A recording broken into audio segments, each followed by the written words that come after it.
बंधुओं, मैंने कल आपको कहा था भगवान श्री कृष्ण ने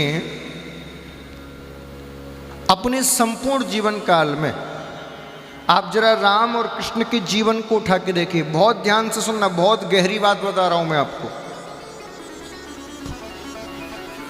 एक तरफ राम जी के चरित्र को खड़ा कर दो, एक तरफ श्री कृष्ण के को, दोनों में अंतर क्या है? राम ने जीवन भर मर्यादाएं बनाई, मर्यादाओं को निभाया, परंपरा बनाई, वचन दिए, वचनों को निभाया, परंपराओं को निभाया। राम ने संपूर्ण जीवन में एक बार भी ना परंपराओं को बदला, ना वचन को तोड़ा। लेकिन कृष्ण ने संपूर्ण जीवन काल में वचनों को तोड़ा, परंपराओं को तोड़ा, मर्यादाओं को तोड़ा। क्यों?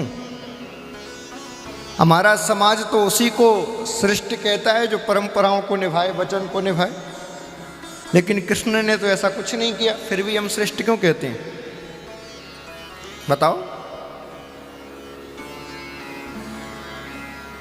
भगवान आपको ये सिखा रहे हैं, बोले भैया त्रेता में धर्म की रक्षा के लिए वचन निभाना जरूरी था और द्वापर में धर्म की रक्षा के लिए वचन तोड़ना जरूरी था। त्रेता में समाज की उन्नति के लिए परंपरा बनाना जरूरी था और द्वापर में समाज के उत्थान के लिए परंपराओं को तोड़ना जरूरी था। इसका अर्थ क्या हुआ? आपको नारायण समझा रहे हैं कि ये परंपराएं, ये वचन, ये मर्यादाएं सर्वोपरि नहीं हैं। ये परंपराएं, ये वचन, ये मर्यादाएं समाज को, जीवन को अच्छा जीवन बनाने के लिए हैं, अच्छे जीने के लिए हैं। यदि अच्छा जीवन जीने में, समाज को अच्छा बनाने में ये परंपराएं, ये वचन बाधा बन रहे हों तो ऐसी परंपराओं को, ऐसे वचनों को तोड़ देना चाहिए। समझ में आई बात? सदियों से इंद्र की पूजा चली आ रही थी ब्रजमंडल में, लेकिन कृष्ण ने उस परंपरा को बंद करा के गिरिराज की पूजा प्रारंभ कराई। अब मुझे बताओ, भगवान गिरिराज की पूजा क्यों करा रहे हैं? क्या भगवान पेड़ों की, पहाड़ों की पूजा प्रारंभ कर रहे हैं? नहीं, गिरिराज तो एक प्रतीक मात्र है। भगवान जानते हैं कि आगे कलयुग आने वाला है, जैसे ही मैं धरती को छोड़ के जाऊंगा कलयुग आ जाएगा, और जैसे ही कलयुग आएगा संपूर्ण जीव स्वार्थी बन जाएंगे। इतने स्वार्थी बन जाएंगे कि अपने स्वार्थ के लिए भाई भाई को मार देगा, पुत्र पिता को मार देगा, संबंधों में कोई मिठास नहीं रह जाएगी, सब झूठे नाते हो जाएंगे।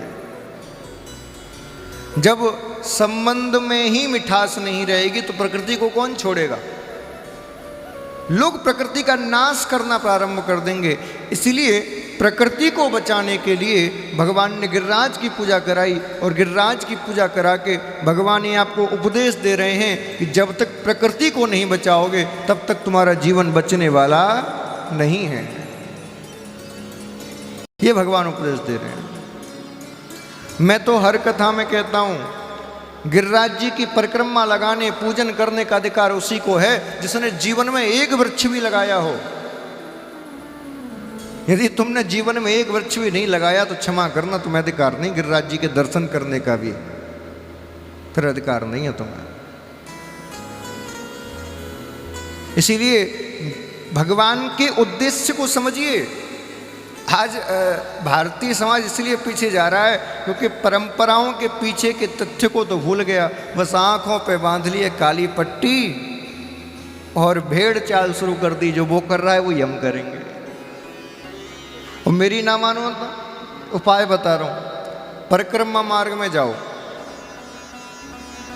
जगह जगह वो लगे हैं ना पत्थर के, उस पर किसी एक पर लाल कपड़ा बांध दो, एक माला ऊपर चढ़ा दो, वहीं तुम आंख बंद करके बैठ जाओ। और एक बोर्ड लगा दो, यहाँ दक्षिणा चढ़ाने से, माथा टेकने से मनोकामना पूरी। सुबह से शाम तक हजारों तो रुपए आ जाएंगे और 10-20 प्रकार की माला चढ़ जाएंगे। हाँ जी कि ना जी? अच्छा, अब प्रश्न खड़ा होता है कि लोग इतने नासमझ हो क्यों रहे हैं? अच्छा, अनपढ़ों की तो बात छोड़ो, मैंने अच्छे अच्छे पढ़े लिखे ऐसा करता देखे। कोई व्यक्ति अनपढ़ करे समझ में आता है, पढ़ा लिखा करे तो समझ में नहीं आता। अब बात आती है कि ऐसा लोग कर क्यों रहे हैं? अच्छा, एक बात बताऊं, जो पढ़े लिखे हैं वो ज्यादा कर रहे हैं। अंधविश्वास में जितने पढ़े लिखे फंसे हुए हैं उतने नासमझ नहीं फंसे। कारण जड़ क्या है इसकी? जड़ एक ही है। बोले क्या? बोले पढ़ लिख के पैसा तो बहुत कमा लिया, लेकिन पैसा के साथ एक चीज और कमाई। क्या? डिप्रेशन, तनाव, मानसिक चिंता। और वो मानसिक चिंता में, डिप्रेशन में इतने इतने इतने डूब चुके हैं कि वो सब जगह पीस चाहते हैं, शांति चाहते हैं। वो सब जगह खोज रहे हैं, तू लाख ले, 10 लाख ले, बस शांति दे दे 10 मिनट की। इसलिए सब जगह भटक रहे हैं। बंधुओं, संसार की सारी दौलत खर्च कर देना, दौलत से यदि शांति मिलती तो सारे दौलत वाले मजे में होते। शांति दौलत से नहीं मिलती, शांति तो स्वयं की आत्म अनुभूति और आत्म संतोष से ही मिलती है। संसार का कोई व्यक्ति आपको पैसे से शांति नहीं दे सकता। जब आवे संतोष धन, सब धर्म धूल समान।